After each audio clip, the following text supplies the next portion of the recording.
कि जमीन हमारे लोग के घर कहते हैं कि हमारा है।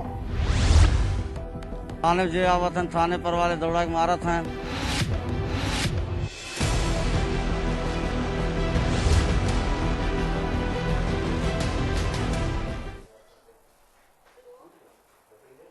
के न्यूज के सभी दर्शकों का स्वागत है हमारी इस खास चर्चा में।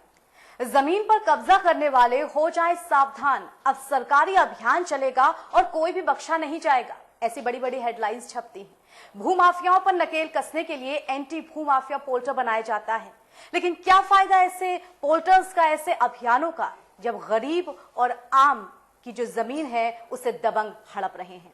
दर्शकों, यही हमारा आज का चर्चा का मुद्दा रहेगा, न्याय करो सरकार। कि जमीन हमारे लोग के घर कहते हैं कि हमारा है। थाने जो आवत हैं थाने पर वाले दौड़ा के मारत हैं।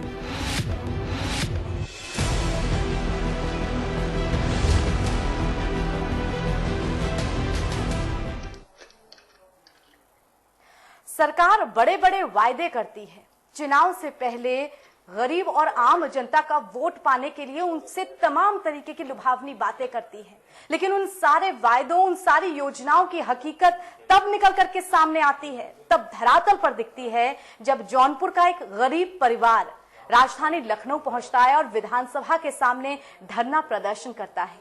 गरीब मुसहर जाति का ये परिवार, जो कि चूहे खाकर अपनी जिंदगी व्यतीत करते हैं, बेहद दलित और गरीब की श्रेणी में आते हैं। मुसहर परिवार, जिसके लिए कहा जाता है कि इस जाति के लोग प्रतिदिन 70 रुपए से भी कम की दिहाड़ी पर अपना जीवन यापन करते हैं। ऐसे गरीबों की जमीन पर जब दबंग कब्जा करते हैं तो सरकार की तरफ से क्यों कोई एक्शन नहीं लिया जाता? क्यों इन परिवार को जौनपुर से उठ करके उत्तर प्रदेश की राजधानी लखनऊ आना पड़ता है अपने हक को मांगने के लिए, अपनी जमीन को वापस मांगने के लिए? यही हमारा आज का चर्चा का मुद्दा रहेगा। अपने खास पैनल के साथ हम इसी मुद्दे पर बातचीत करेंगे, लेकिन उससे पहले इस मुद्दे से संबंधित एक खास रिपोर्ट आपको दिखाते हैं, देखिए।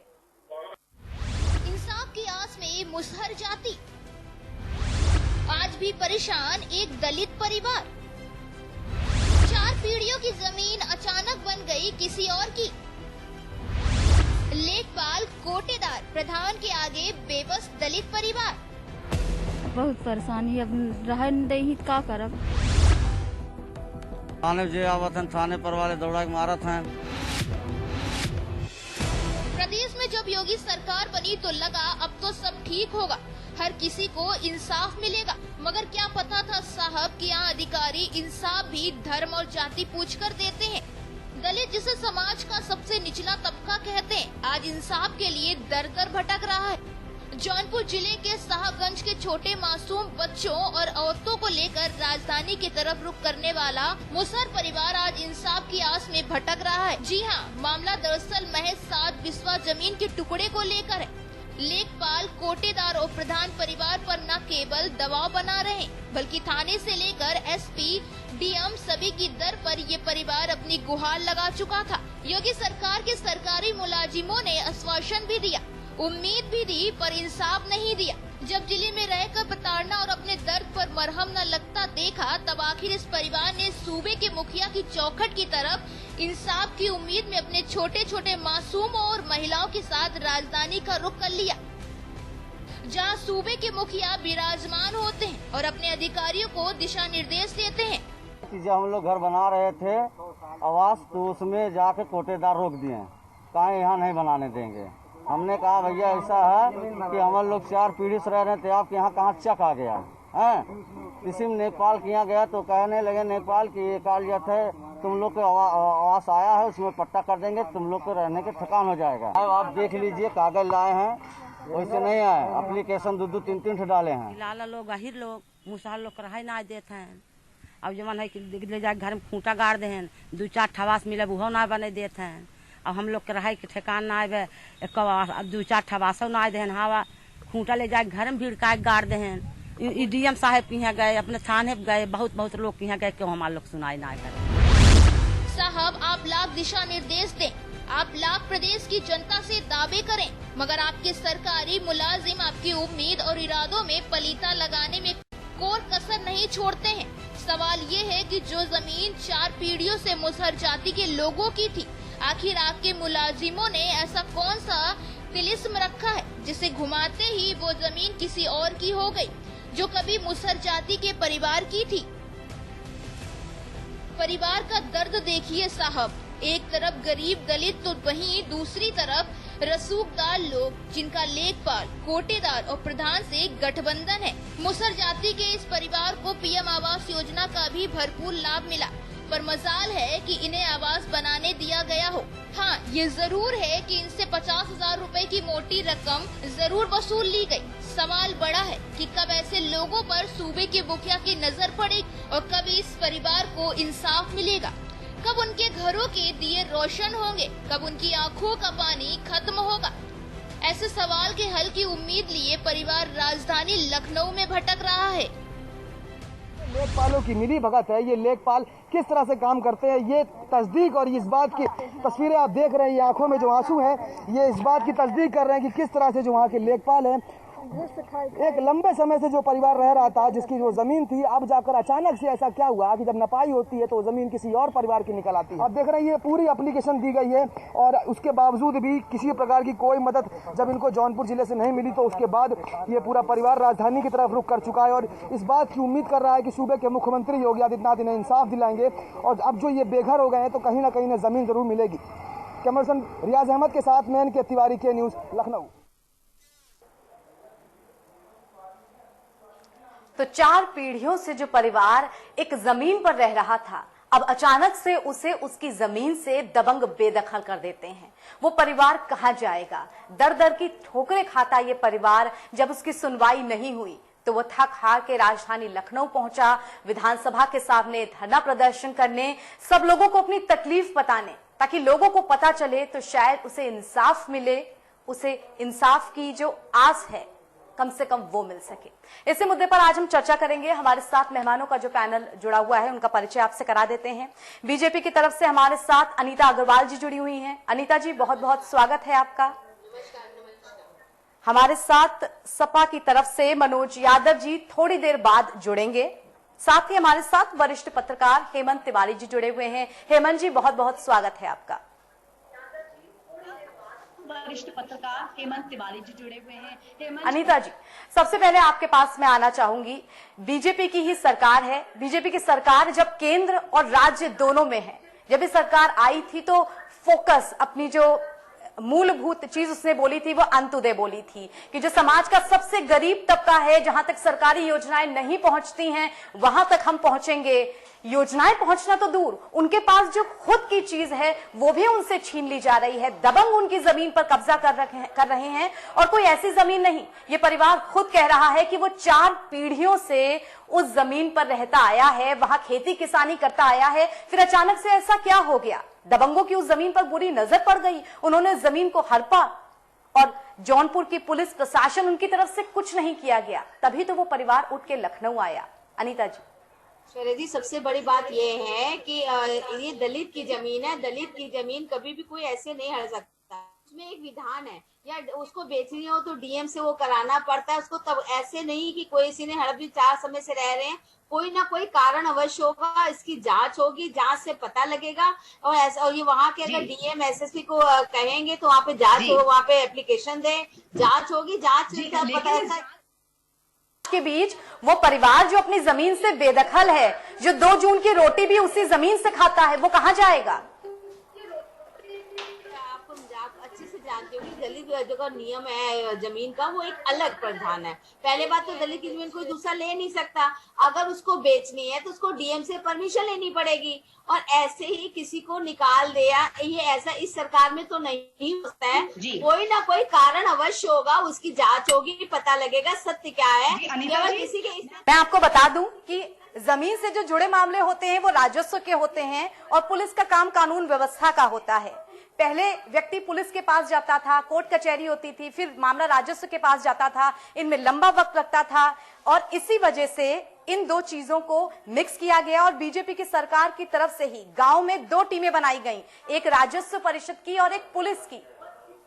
2017 में एंटी भू माफिया पोर्टल लॉन्च किया गया, लेकिन उसके बावजूद भी इन में से भी इस सुविधा का लाभ जो गरीब, जो पीड़ित है, जिसके साथ अन्याय हुआ है, उसे नहीं मिल पा रहा है। देखिए ऐश्वर्या जी, जो हमारे यहाँ ये सबसे बड़ी बात है कि ये जाके अगर अपनी डीएम से करेंगे, एसएसपी को कहेंगे तो तुरंत कार्रवाई होगी। हमारे यहाँ तुरंत एक्शन होता है। ऐसा नहीं, कोई भी अगर FIR करते हैं, कैसे भी करते हैं, ऐसा नहीं कि एक्शन नहीं होता है।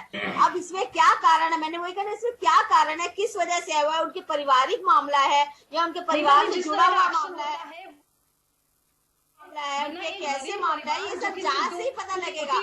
अभी ऐसे हमें में तसल्ली पा जाता है, वो जौनपुर से उठ के लखनऊ नहीं आता। कैसे मामला है ये सब, जितना भी आपको जब तक बिल्कुल सही चीज मालूम ना हो, जब तक इसकी सही जांच ना हो, तभी पता चल जाएगा कि सच क्या है, गलत क्या है। अभी हम अपनी तरफ से क्या लगाएं, का पक्ष भी हम जानेंगे। इससे भी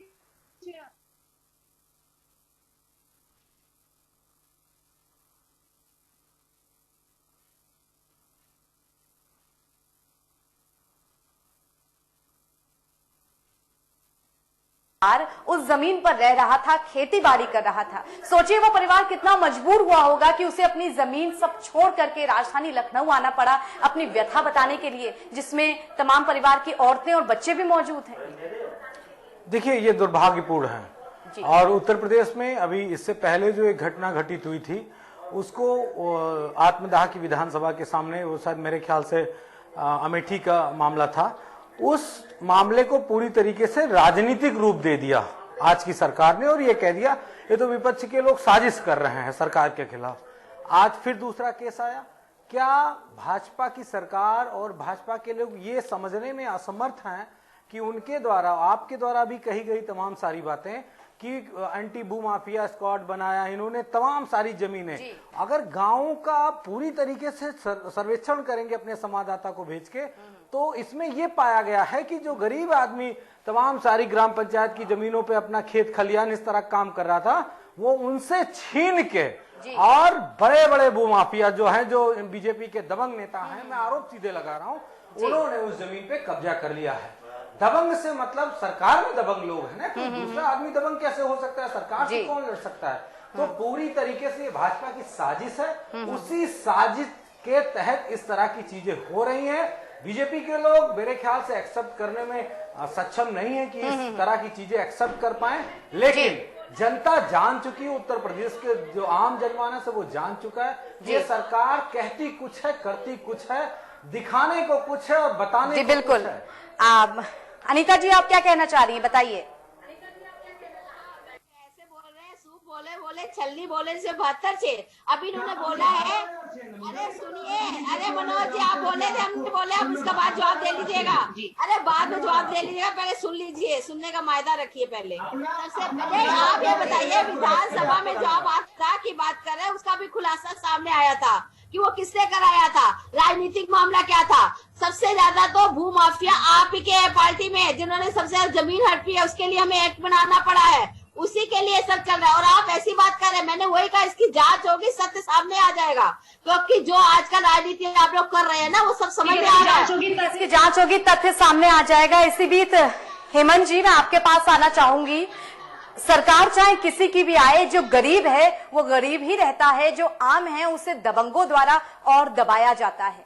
बीजेपी की सरकार में, और खासकर उत्तर प्रदेश की बात करें, 2017 में एंटी भू माफिया पोर्टल बना था, जिसमें बाकायदा अगर उस पोर्टल पे आप जाएं, हाइपर लिंक्स और तमाम तरीके के लिंक्स दे रहते हैं कि कहां आपको शिकायत करनी है, किसके खिलाफ शिकायत करनी है। और सरकार कहती है हम इतने हाईटेक हो चुके हैं, लेकिन क्या फायदा इतने हाईटेक होने का जब एक गरीब दलित परिवार को आपके इस हाईटेक होने की कोई मदद ना मिल पाए। पहले तो मैं जो भाजपा और सपा के हमारे नेतागण उनसे निवेदन करूंगा कि सुन लें, क्योंकि मुझे लगता है कि वस्तु विषय का ज्ञान दोनों में से किसी को नहीं है, क्योंकि मैं वहीं से आता हूं, उसी स्थान से आता हूं। इस प्रकरण के बारे में मेरी थोड़ी मालूमात है जी। ये जौनपुर में एक जगह है खुटहन, भागमलपुर गांव है, वहां का मामला है। और ये मामला आज का नहीं है, बहुत दिन से विवाद चल रहा है। और अभी थोड़े दिन पहले ही वहां पुलिस और रेवेन्यू को लोगों ने जा करके पैमाइश भी कराई थी। लेकिन जो यादव पक्ष है, जो ये यादव लोगों और मुसलमान लोगों की लड़ाई है। खुटहन एक ऐसा क्षेत्र हमारे यहाँ है जहाँ बहुत समृद्ध यादव लोग रहते हैं और उनकी संख्या सबसे ज्यादा है। बहुत जमाने तक लंबे समय यादव लोग विधायक वही से हुआ करते थे और किसी दूसरी जात के विधायक वहां जीता नहीं, मतलब एक प्रबुद्ध क्षेत्र है। इस ये मामले में ये पट्टे की जमीन थी, उसको लेके विवाद था और मैंने अभी तहकीकात की, डिस्ट्रिक्ट मजिस्ट्रेट जौनपुर से पूछा। मैं एक बात बहुत ईमानदारी से बता दूं, जौनपुर के डिस्ट्रिक्ट मजिस्ट्रेट दिनेश कुमार सिंह को मैं उत्तर प्रदेश के सबसे सक्रिय और व्यवहारिक डिस्ट्रिक्ट मजिस्ट्रेट में गिनता हूं, जो सर्वाधिक मेहनत करता है, इसलिए शायद पब्लिक बहुत पॉपुलर है। उनका दरबार खुला रहता है, लोग जाते हैं, सोल्यूशन होता रहता है। इसमें भी राजनीतिक बात नहीं करनी, मैं पहले आपको जो फैक्चुअल चीजें बता दूं। और अभी भी मैंने पता किया था तो वहां पुलिस फोर्स और रेवेन्यू को लोग आज दोपहर से वहां 2 बजे से 1:30 बजे से हमको लग रहा है कि यहाँ की खबर मिल गई होगी, तो लोग फिर मौके पहुंच गए हैं। ये पुराना विवाद है, लेकिन दिक्कत क्या है, ये जो लोग लखनऊ चले आते हैं, लखनऊ को अपने मन से नहीं आता है। बात सही है कि अगर इनकी समस्याओं का निस्तारण तहसील लेवल पर, थाने स्तर पर, जिला स्तर पर, बिल्कुल सही बोला आपने। लेकिन यहाँ ये भी देखना पड़ेगा कि कुछ लोगों को लगता है कि हम भाई, जैसा कि डिस्ट्रिक्ट जौनपुर का कहना है, ये लोग डीएम जौनपुर के पास एक बार भी नहीं गए। एसपी जौनपुर के पास हो सकता है क्योंकि एसपी जौनपुर के बारे में मशहूर है कि पिछले 4 महीने से दफ्तर में ही नहीं बैठे हैं।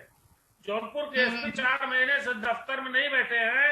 शायद इसकी जानकारी उत्तर प्रदेश के मुख्यमंत्री, जो गृह मंत्री है, योगी आदित्यनाथ जी को न हो, यहाँ बैठे गृह विभाग और पुलिस महानिदेशक को न हो। तो समस्या है कि जब पुलिस के पास कोई प्रकरण जाता है, पुलिस के आचरण में बहुत विशेष सुधार नहीं हुआ है। इसलिए जो अफसर, सुपरवाइजरी अफसर्स होते हैं, जो उच्चस्थ अधिकारी होते हैं, जैसे सर्किल अफसर हुआ या उनसे ऊपर सुपरिटेंडेंट ऑफ पुलिस एसपी हुआ, इनको देखना चाहिए। परंतु मैं बता रहा हूं, इस तरह के 50 सैकड़ों मामले जौनपुर जिले में ही निर्णीत किए गए हैं और मौके पर जाकर उनको जगह दी गई है। तो ऐसा नहीं है कि मुझे लग रहा कि लोग भवन के सामने या विधानसभा के सामने आकर के आदमी ने कर दिया। तो अभी जिक्र हुआ अमेठी वाली घटना का। अमेठी वाली घटना में एक बात स्पष्ट हो पाई, इसने साजिश की नहीं कि हम नहीं जानते उसको, हम विश्वास में नहीं करते उस पर, लेकिन उसमें लोकल थाने की गलती थी, इसीलिए एसपी को तुरंत लोकल थानेदार को सस्पेंड करना पड़ा। अपने समस्याएं बहुत है यहाँ पर, लेकिन समाधान नहीं है। हेमंत जी, दोबारा आपका पक्ष मैं जानूंगी। अनीता जी, आपके पास आऊंगी। बिल्कुल सही कहा है हेमंत जी ने, उस आम और गरीब परिवार को कदम कदम पे हर जगह समस्याओं का सामना करना पड़ा होगा। उसकी वहां पर बात नहीं सुनी हो गई होगी, सुनवाई नहीं होगी, शायद तभी तो वो परिवार उठ करके लखनऊ आया है। उन्होंने ये बताया कि डीएम से उनकी बात हुई है। मेरी तो नहीं डीएम से बात हुई, लेकिन उनकी डीएम से बात हुई है। वो डीएम के पास वक्त का थोड़ा तकाजा है, आपके विचार हम जानेंगे, लेकिन इसी बीच अपने दर्शकों से एक छोटे से ब्रेक के लिए हम रुकेंगे। ब्रेक के बाद भी हमारा यही मुद्दा जारी रहेगा, न्याय करो सरकार। इसी गरीब परिवार की बात हम सुनेंगे।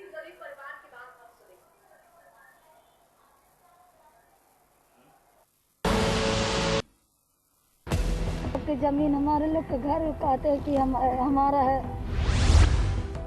थाने जे आवत हैं, थाने पर वाले दौड़ा के मारत हैं।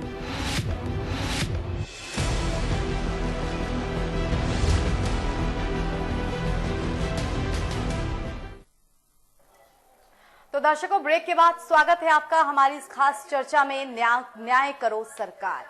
किस तरह से दबंग भूमाफिया गरीब और आम की जमीन पर कब्जा कर लेते हैं और जो आम जनता है वो तमाम तरीके के प्रशासनिक कामों, पुलिस के पास अपनी फरियाद, कोर्ट कचहरी के चक्कर, इन सब में अता पता लापता हो जाती है। ऐसा ही एक मुसहर जाति का परिवार है जो कि 4 पीढ़ियों से जौनपुर में अपनी जमीन पर रह रहा था, खेती किसानी कर रहा था, लेकिन अचानक से भूमाफियाओं ने उसकी जमीन पर कब्जा किया। तमाम तरीके की लिखा पढ़ी, लेखपाल की जमीन की पैमाइश, एसडीएम, पुलिस, इन सब चक्करों में ये परिवार इतना उलझा कि इस परिवार ने शायद यही सही समझा कि अपनी दरख्वास्त लेकर के राजधानी लखनऊ पहुंचा जाए, वहां धरना दिया जाए, गुहार लगाई जाए, तो शायद उनको न्याय मिल पाएगा। इसी मुद्दे पर आज हम चर्चा कर रहे हैं। हमारे साथ अनीता जी जुड़ी हुई हैं बीजेपी की तरफ से। अनीता जी, एक बार फिर से मैं आपका रुख करूंगी। ये परिवार जिसको न्याय नहीं मिला है, ये परिवार जो दर दर की ठोकरें खा रहा है, मुसहर जाति का ये परिवार जो कि शायद समाज में सबसे दलित और सबसे गरीब की आप कहेंगे सूची में आते हैं, ऐसे परिवार जिनको सरकार सिर्फ चुनावों के वक्त ही याद करती है, ये ऐसे ही परिवार हैं जिनके लिए सरकार तमाम योजनाएं लेकर के आती है। अब प्रधानमंत्री ग्राम निवास जो योजना है, मैं उसकी बात कर रही हूं। इस आवास योजना के तहत इस मुसहर जाति को नामित भी किया गया था। इस मुसहर जाति जो है, इनका साफ कहना है कि 50,000 रुपए भी इनसे लिए गए, वो जो पैसे थे प्रधानमंत्री आवास योजना के इनको आवंटित करने के लिए, लेकिन उसके बावजूद भी दबंगों ने इन्हें उस जमीन पर मकान बनाने से वंचित कर दिया। क्या कहेंगे आप? जी ने पूरी स्थिति को क्लियर किया है। उनकी डीएम से डायरेक्ट बात हुई है, लेकिन अब मेरी डीएम से बात नहीं हो पाई, लेकिन उनकी बात हुई है। उन्होंने कहा डीएम के पास वो मिलने नहीं गए, जबकि आप समझिए दलित परिवार की जमीन का जो भी मसला होता है वो डीएम के थ्रू ही होता है। डीएम के पास शायद मिलने इसीलिए नहीं गए क्योंकि इतने आम और गरीब की पहुंच डीएम तक कैसे हो पाएगी? देखिए डीएम आपकी बात अनीता जी तब सुनी जाए जब ये कहा जाए कि सरकार की तरफ से सीएम योगी आदित्यनाथ ऐसे सीएम हैं जो उत्तर प्रदेश के लगभग सारे जिलों का दौरा कर चुके हैं, जो शायद खुद ही इस एंटी भू माफिया पोर्टल पे आने वाली शिकायतों को पर्सनल तौर पे देखते हैं। इन सब बातों के बाद भी परिवार ऐसे दर दर की ठोकरें अगर खा रहा है तो क्या सुना जाए? देखिए ऐश्वर्या जी, सबसे बड़ी बात है कि डीएम के पास अगर आप जब तक गुहार नहीं लगाएंगे, उनको बैठे बैठे कोई आएगा तो है नहीं कि आज उनको सपना आ गया कि वहाँ पे ऐसा कार्य हो रहा है। जाने से रोकने में तमाम अड़चने लगाई गई हैं। आप लोकल उस पे जो भी अधिकारी होते हैं उनके पास जाके अपनी समस्या का समाधान करना चाहिए, और ऐसा नहीं हर जगह एक से सुनिए। अनीता जी और हेमंत जी, दूध का दूध पानी का पानी हो जाएगा। हमारे साथ जो पीड़ित परिवार है वो खुद ही फोन लाइन पर मौजूद है। नमस्कार, आपका स्वागत है इस डिबेट में। अगर आप मुझे सुन पा रहे हैं तो प्लीज अपना नाम बताइए पहले।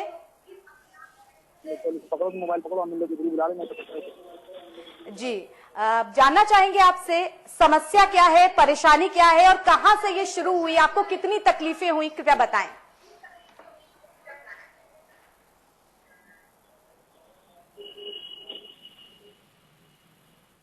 आपको मेरी आवाज मिल पा रही है?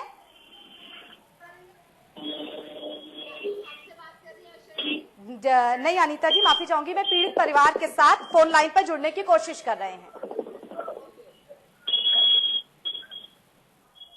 वीरेंद्र जी, आपको मेरी आवाज मिल रही है?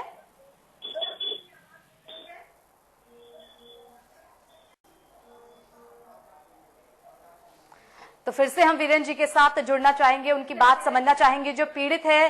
हेमंत जी, आपके पास में आऊंगी इस घटना पर।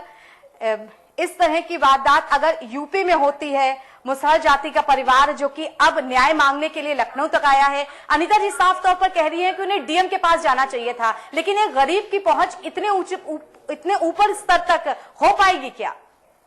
मुझे जानकारी उसका जिक्र किया, मैंने अनीता जी को हाल नहीं दिया। अनीता जी को सोचना चाहिए, अनीता जी को समझना चाहिए कि रेवेन्यू के पार्ट पर जब जो काम था वो हुआ, जब उस गांव में उस जमीन की पैमाइश के लिए लेखपाल और पुलिस के लोग गए, इसका मतलब वो काम हुआ। इसके बाद अगर यादव लोग मुसहर लोगों को वहां जबरदस्ती कर रहे हैं, जबरदस्ती क्या कर रहे हैं, तब ये पुलिस का मैटर होता है।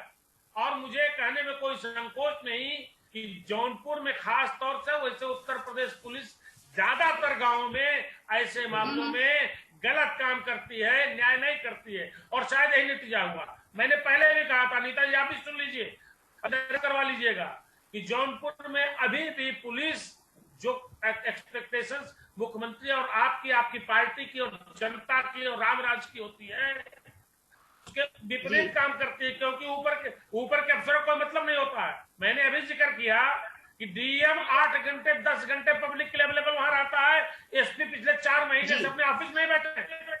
ये दिखाई नहीं पड़ता आप लोगों क्या? तो ये तो एडमिनिस्ट्रेशन के पार्ट में कमजोरी है, बहुत बड़ी कमी है। और इस तरह के लिटिगेशंस होते हैं, इस तरह के जो विवाद होते हैं गांव में ज्यादातर होते हैं, और जौनपुर में मुझे लगता है कि 1000-2000 विवाद ऐसे चल रहे होंगे। तो ऐसे में पुलिस की भी बड़ी भूमिका होती है, लेकिन दुर्भाग्य है सब सुधरने की कोशिश कर रहे हैं, पुलिस सुधरने का नाम नहीं ले रही है।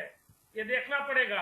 और आप ऐसे अफसर्स को क्यों पोस्ट करते हो जिलों में जो पब्लिक के बीच में जाए? तो लगातार बढ़ाने की कोशिश कर। मनोज जी आपके पास आएंगे, आप कुछ कहना चाह रहे हैं? देखिए, बीजेपी छोटे लोगों के लिए लड़ाई नहीं लड़ती है, ये बात सभी को पता है।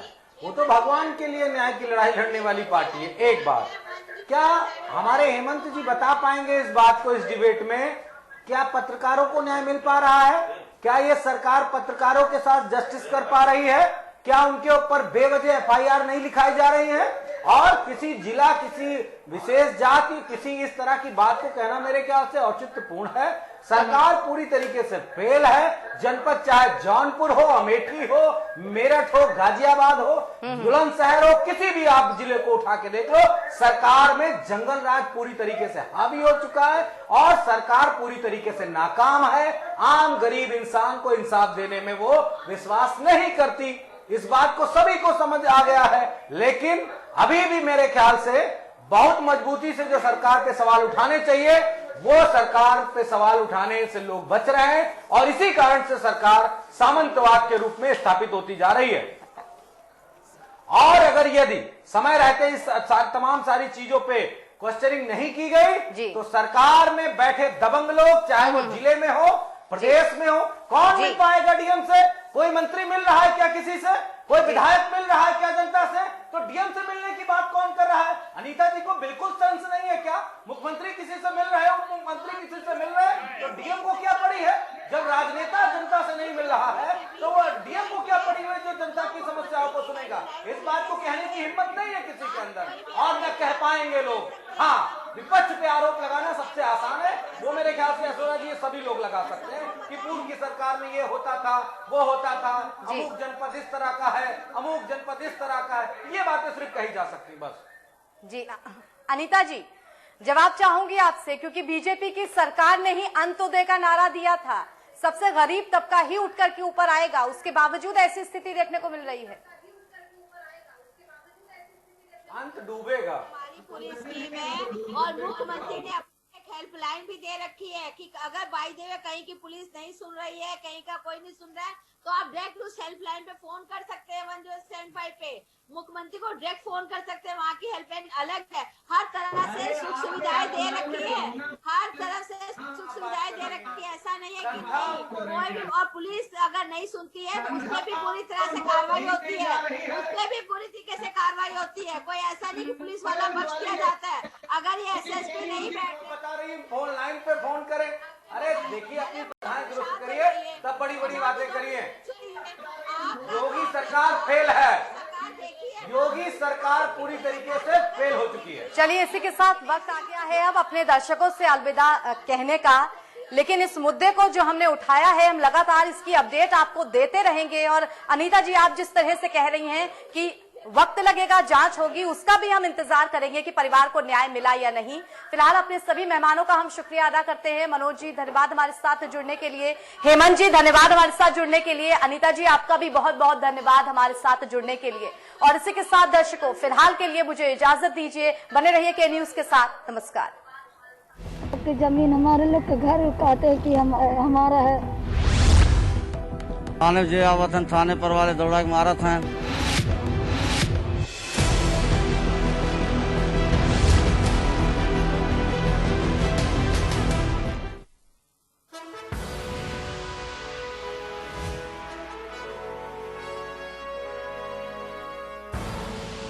आप देख रहे हैं के न्यूज, खबरों का सारथी।